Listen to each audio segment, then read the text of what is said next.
زي ما شفنا في الفيديو، الطفلة بتبكي في حفل الفنان الشامي في تونس. طفلة كانت بتبكي ومتأثرة جدا، ودي مش أول طفلة تبكي في حفل الفنان الشامي. شفنا أطفال كتير السنة في حفل الشامي 2025 في تونس.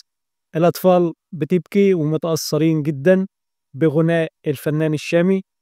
وده ناتج عن حب، لأن الفنان الشامي فنان طيب وكله بيحبه، الصغير قبل الكبير.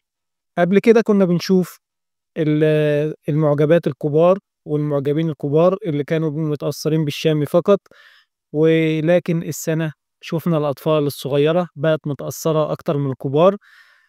كانوا بيقولوا قبل كده إن المعجبات اللي كانوا بيطلعوا بيبقوا عايزين يتصوروا مع الشامي، كانوا بيقولوا إنهم واخدين فلوس.